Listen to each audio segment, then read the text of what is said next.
start. I am thankful to you for having given me this opportunity long last to say a few words on the budget. Already much has been said, and I think the finance minister has come in for his share of congratulations as well as criticism. So there is not very much to say, but I should like to say a few words. The increased development expenditure and the absence of any new taxation has earned for the budget a good response even from the businessmen. I especially welcome the relief given to the middle classes by raising the exemption limit of income tax in respect of personal income. No doubt this is some relief to the middle classes, but I would request the finance minister if he could to raise the exemption limit from 4,000 rupees to 6,000 rupees, as that would give substantial relief to the middle classes. I am needed glad that the Taxation Inquiry Commission has been appointed with Dr. John Mithai as the chairman, and I am sure that many of the vexed problems may be solved through this commission. At the same time, would request the finance minister to put off the estate duty bill for the present, since this inquiry commission has been appointed and they may go into this question. For I feel that it is not an opportune moment to put on more taxes on the people.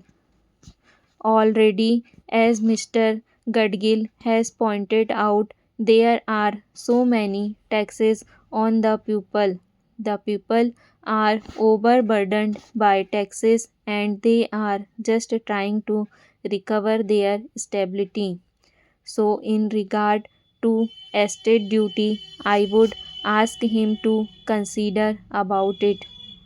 My reason for asking it to be postponed is, as I have said, that the people are still facing economic distress, and then our government is not able to offer the amenities which other countries have where the estate duty exists, such as free compulsory education for children, free medical aid, homes for the poor, and the destitute, old age pension, etc. So, my humble suggestion is that this point may be considered by the Taxation Inquiry Commission. I agree that there is a brighter side of the picture and that instead of continually harping on our poverty, we should also see the bright side. We are making encouraging progress towards laying the fiction of a welfare state. With the cooperation of all and the implementation of the 5-year plan, I am sure, sir, that we should be able to lay the foundations and fulfill the dreams of India. It is indeed encouraging to know from the finance minister that there is a tendency of lowering food prices all over the world, and in that case our the prices in our country too would be lowered.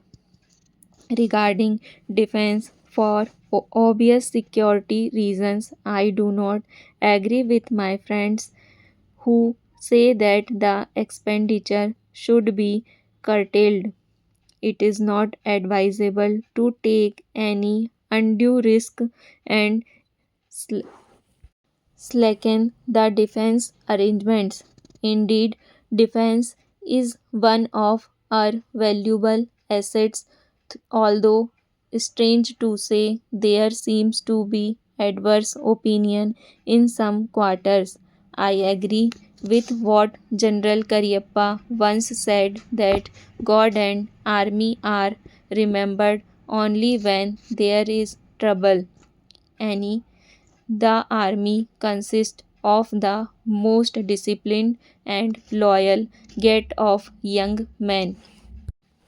I would not be proper to effect economy in the pay of these brave officers, as it would not be an incentive for the right type of young men to join the army, and it would become the effective and inefficient.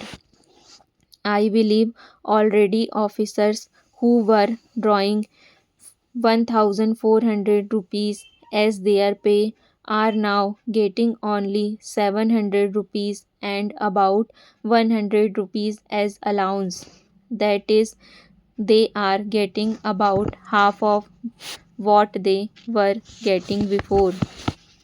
It is very hard for those officers on field duty to establish separate establishments for their families and for their children, and I would especially appeal to the finance minister to see that the family allowances may be restored to those officers who are on field duty.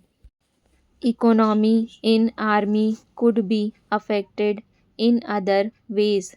There is scope for more efficient operation of defense industries, which process seems slow, and by purchase policy of utilizing good and stores indigenously manufactured.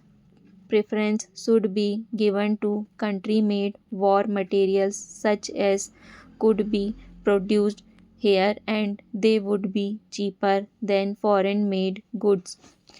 I may also suggest that the armed forces who are not on field service or under any operational commands could be utilized for giving military training to the youths in schools and colleges, which would teach discipline and loyalty.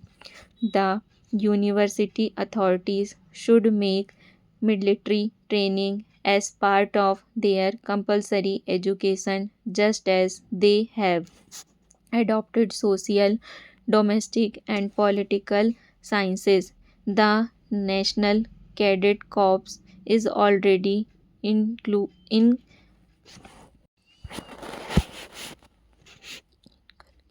inculcating military training in some universities such as Bombay and Calcutta. But if military training is made compulsory for our university students, it will go a long way. Sir, the Essential Commodities Act was passed 5 years ago, and when the minister yesterday came with an amending bill, was expected that he would give us a brief report on the working of this measure for the last few years. But unfortunately, we are kept in the dark in regard to the exact working of the Act and the nature of the difficulties and the minister is facing.